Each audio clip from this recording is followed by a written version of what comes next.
Good morning. Welcome to another update of Freight Be Moving, all things logistics. My name is Jewel Williams, and I am the host and producer of the show. Today, we're coming with you with another update, and today we're talking about JB Hunt. They released their earnings report this week, so let's talk about it. First off, we want to talk about what is going on with the freight market. JB Hunt has been around since the 1960s. So this company offers a lot of insight as to what is going on with our current freight market. And I want to highlight some things that I heard on the report. First off, the CFO, Chief Financial Officer, he reported that the demand for freight capacity moderated compared to the previous year. The decline in revenue was a minus 7% year over year. Operating income was down 17%, and diluted earnings were down 18%. The results were due to a moderate freight demands and increase in price pressures. The CFO called out three reasons for these cost demands, being salaries and wages, insurance claims, and parts and maintenance expenses. Also, the president, Shelley Simpson, reported challenges of deflationary price pressure, and the industry continues to face inflationary cost pressures. She stated, "We are in a freight recession."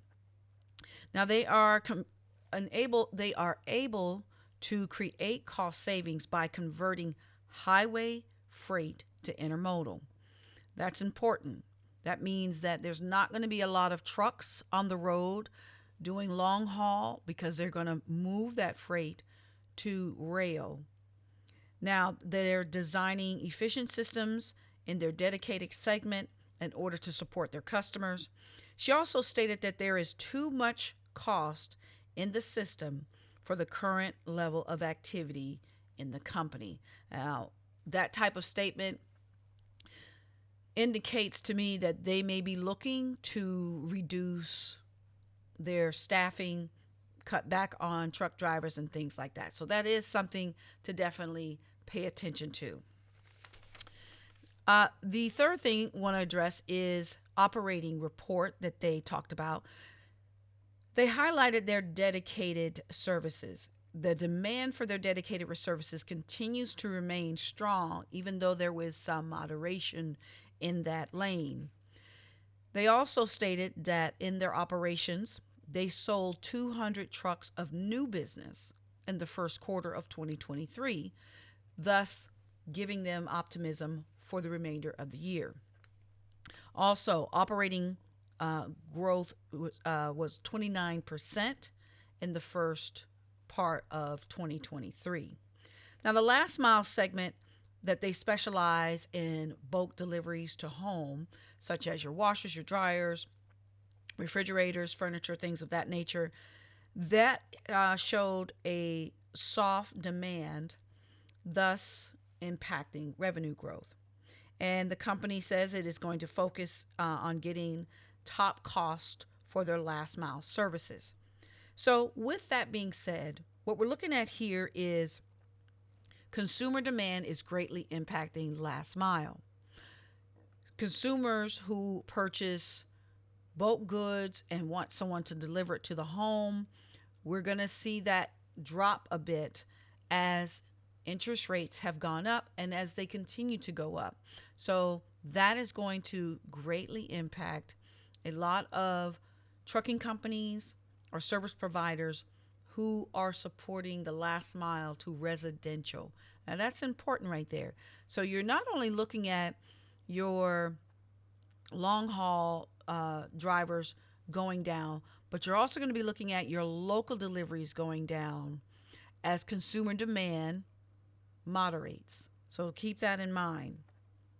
And I wanted to highlight that this is a trend to be tracking, paying attention to how long interest rates stay up, because the longer they stay up, the less amount of money consumers are going to spend to buy these types of goods. Also wanted to address the company's intermodal business, as they find that to be one of their strengths here, because the global transportation industry as a whole is focusing on sustainability. What does that mean? They want to cut down emissions. They want to make sure that they can sustain the supply chain and also sustain the environment and keep costs down. Earlier, I mentioned that they're going to be cutting costs by moving highway freight to intermodal. That means rail.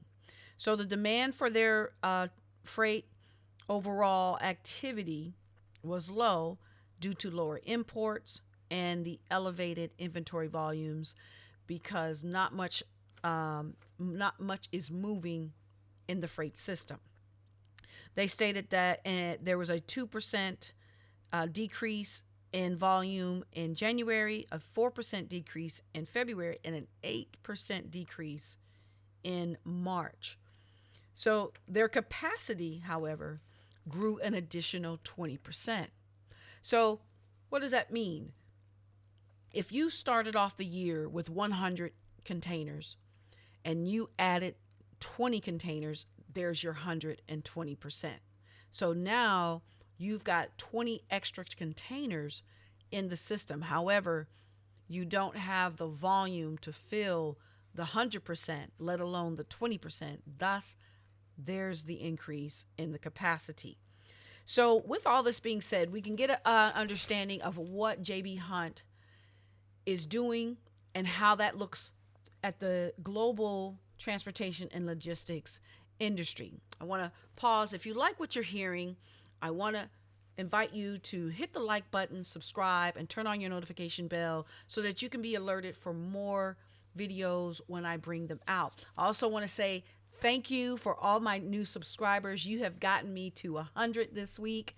On my mission to hit 1,000 in the next 30 days. I want to thank you all for joining, and I want to shout out to those who have commented and appreciate my videos and told me that it is helping them understand a little bit more. My goal is to bring more information to you so that it can help you in your business, such as this right here. So if you're an owner operator, this information is definitely important to you because you want to make sure you're staying in line with capacity. So if JB Hunt has a high capacity volume and they are a top player in the transportation logistics business, this is definitely going to impact you as an owner operator. So keep that in mind. You're going to need to be looking for ways to diversify or add value to your customer somewhere else. And only you are going to know how to do that by paying attention to what your customers have asked from you in the past, and then maintaining that support with them going forward. So go back through your Rolodex of freight brokers and dispatchers that you've worked with in the past. Find out where they may be needing some help. One of the things I thought also that was important in this report, they mentioned the competitiveness in the East Coast trade lane as opposed to the West Coast trade lane. So that's something else to look at. Figure out where your hot spots are. And I'll be bringing some reports like that in the near future as I go through this day to day. Hopefully this will add value to you all. So I'm going to sign off here. Thanks for watching, and I'll see you on the next video. Have an awesome day. Peace.